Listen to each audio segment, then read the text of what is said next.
Okay, so there are several new features within, oh, I'm just going to mute you guys. You can unmute yourself at any time to ask a question since we're a small group, but just so we don't get background noise. Okay, so there are several new features within the AMS plan, two of them being the executive dashboard. So now you can track lead conversions, call statistics, call outcomes, appointments, and agent activity. So this is a nice little overview of your account for the account admins to see. And then additionally, we have some new features within the VOIP. So here, if you go into the phone dialer, you might already be familiar with these sections where you can add in caller ID, you can use the area code recognition, you can create call queues. One little feature that we added like maybe a few months ago is that you can now add a user to all call queues. So if you get a new agent in, you can just quickly add them into all of the call queues. And then you can always create a new one. So let's say you've got somebody in the office who now speaks Vietnamese. I am embarrassing myself with my bad spelling. And then we can say it's Lord and Mariah, and then they now would get that call list, but nobody else would. Okay, so then you can, like, same as always, purchase or port your phone numbers for inbound calls, and then you can use them as outbound caller ID as well. You can do the call forwarding out of office. In the greetings and recordings, one thing that we added before open enrollment this past season was the option to have playable recordings. So that way you now can just play the CMS disclaimer.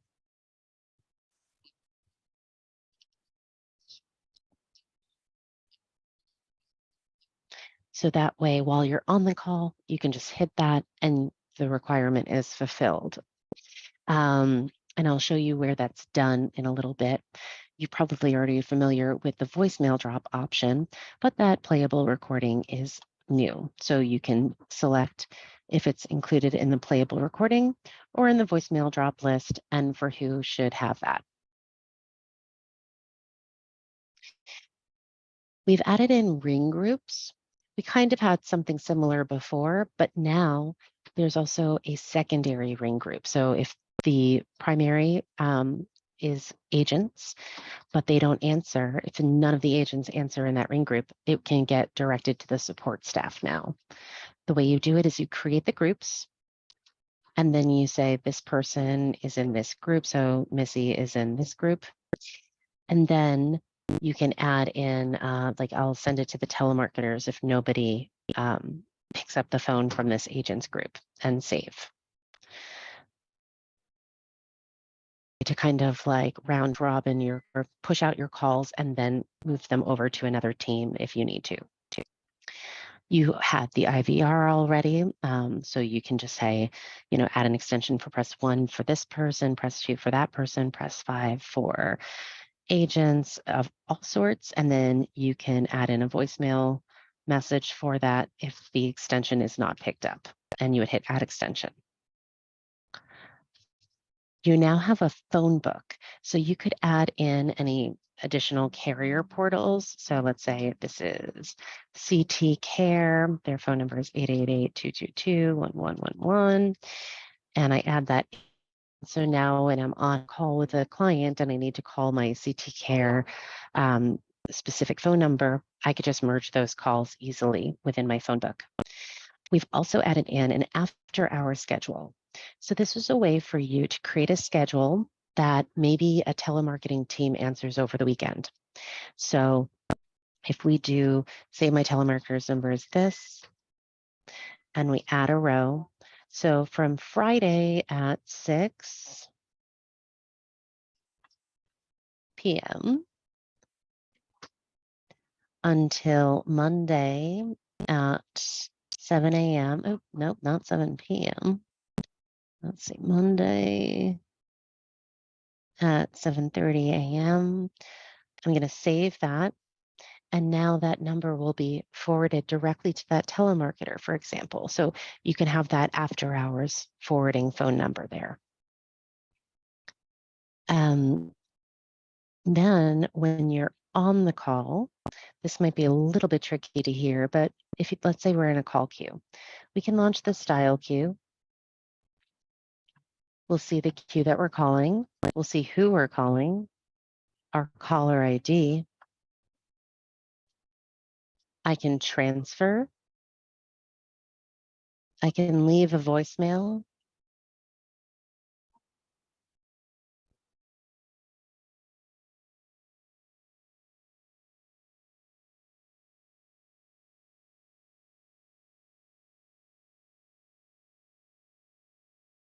Hi, Sarah.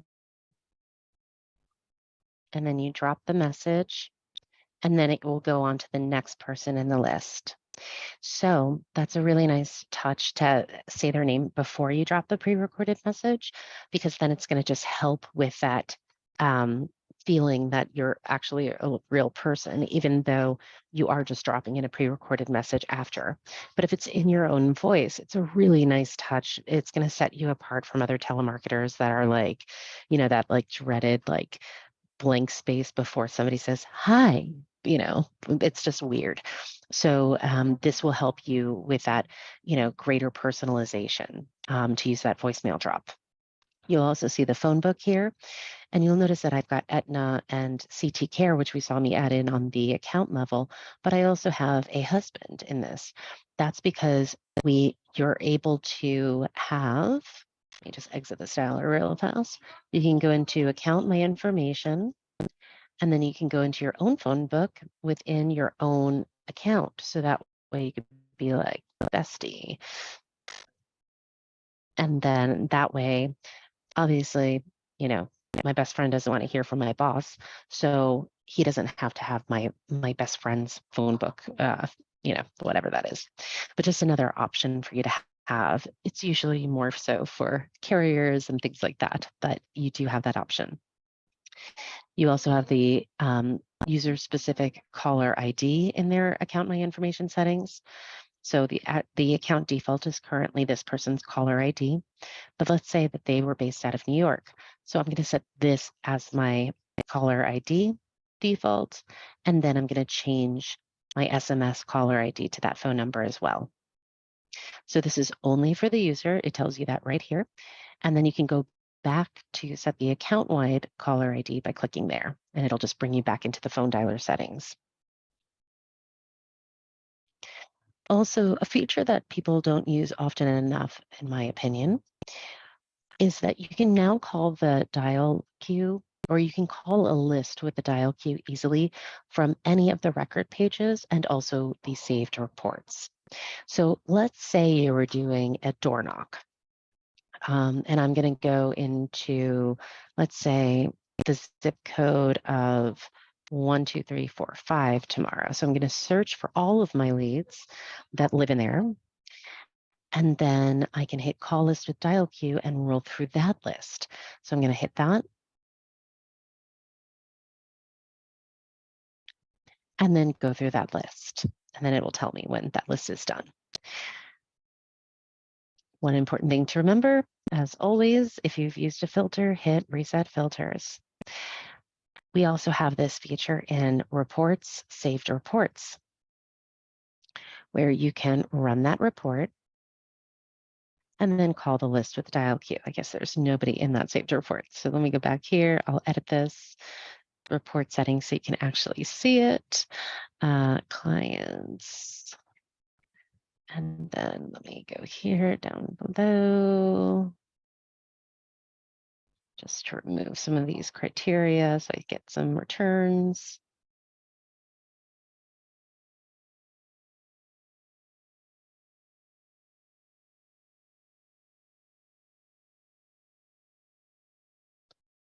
Okay.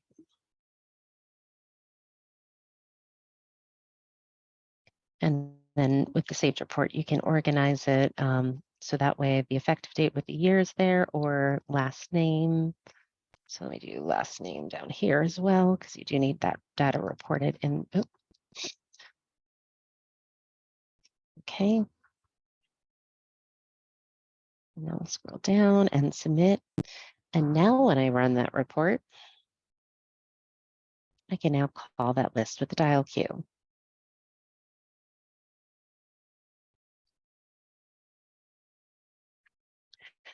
In reports, we also have several other features.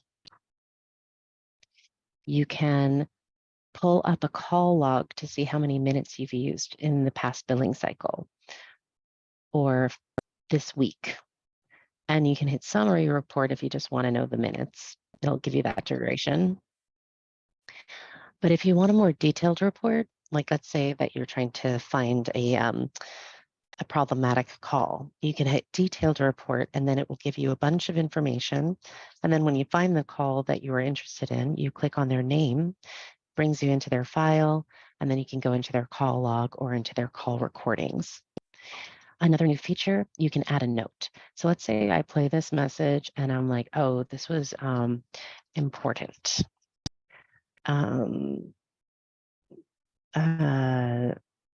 Has cancer, new diagnosis. So that way you can flag those phone calls as to what they were about. Additionally, within the reports, you can search for call recordings. So sometimes they'll call you and before you've added them in as a lead or a client, they just left their phone number. So if you wanted to associate any unassociated call recordings, you could look up their phone number. So if I wanted to look up the phone number like this and see all of the people who have that phone number in my system and see if there is an owner attached to it, in this case there is, but this way you can search against that one phone number and run that report. Also important, even though this isn't necessarily the VOIP, the SMS delivery report is another one that I'll call your attention to. This gives you the ability to see how your workflows are resulting in either blocks or unsubscribes or whatnot. So you'll be able to see your outgoing status and your incoming status within your opt-out rates and so on. So that's another important feature. I also want to show you on the saved report. This is very new. We just added this in 2 days ago. We now on saved reports, you can actually create a goal. So the goal description could be sales this week. So 20 sales this week. Goal value is 20. Start date is current day. End date is last day of the week. So maybe first day of the week. Update that goal. So now we can actually have a goal within that report. So that's another very, very new feature and can be very helpful to you. Any questions on what we've covered there within those calls?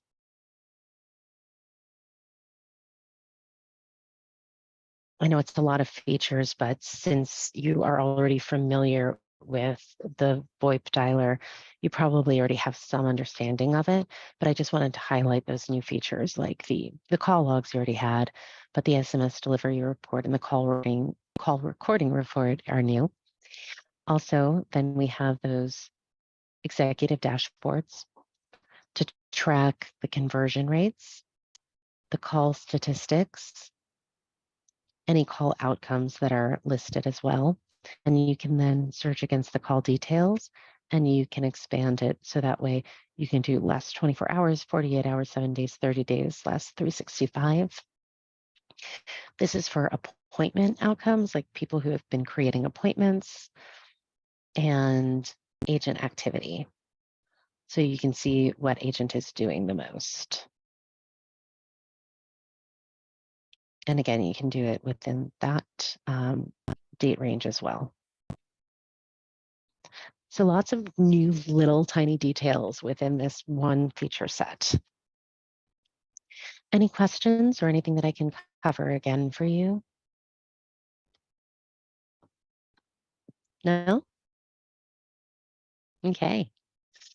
I know a couple of people joined a little late, but we will be able to post a video of the most seamless of the four sessions today. So look out for that.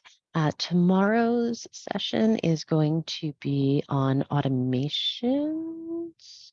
So yes, automations.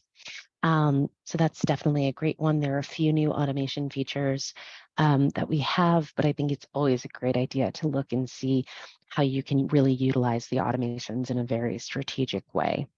So it will be focused on how the new features of the AMS plan impact automations primarily, but we'll also try to be specific to other people's goals. And next week we have the client work session, so I can help you get set up with either porting a phone number or with recording your, voicemail drops or disclaimers, or I can give you the disclaimers that we've recorded. So yeah, keep me posted on how I can be of help, and look for the recording later today. All right, have a great day, everybody.